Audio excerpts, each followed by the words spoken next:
Internet donne à chacun une voix dans l'espace public.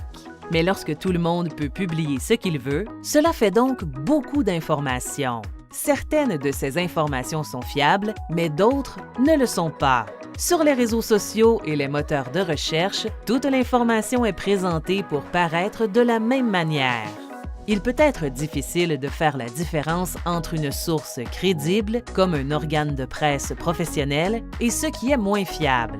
Les réseaux sociaux rendent la diffusion d'informations erronées plus simple, c'est pourquoi nous entendons souvent parler du problème de fausses nouvelles. Mais que sont les fausses nouvelles exactement?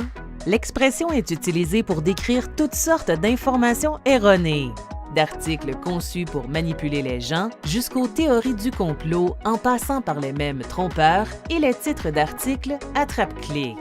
Certaines personnes vont traiter de fausses nouvelles des reportages qu'elles n'aiment pas pour discréditer une source fiable, ce qui rajoute à la confusion.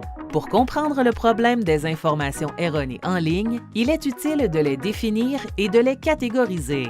Une fausse information peut être classée en deux catégories: l'information erronée et la désinformation. L'information erronée est inexacte, mais la personne qui la partage pense qu'elle est vraie.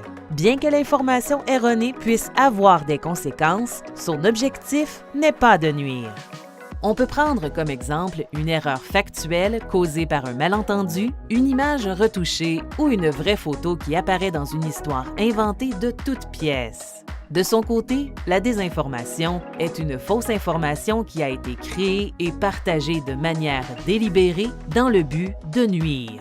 Elle a comme objectif de confondre les gens sur ce qui est vrai et d'influencer la manière dont nous pensons et agissons. Par exemple, une fausse rumeur qui circule sur un candidat politique et qui crée le doute sur sa crédibilité. Ensemble, on peut considérer ces informations erronées et cette désinformation comme de la pollution informationnelle. Les histoires et les publications douteuses peuvent être intéressantes, drôles ou peuvent provoquer des émotions qui nous poussent à les croire et les partager avec nos amis. Les gens contribuent à la pollution informationnelle lorsqu'ils partagent du contenu qui est faux ou trompeur. Avant de croire et de partager quelque chose, arrête-toi et demande-toi qui a créé cela et pourquoi. C'est la première étape pour combattre la pollution informationnelle et pour devenir un citoyen plus informé.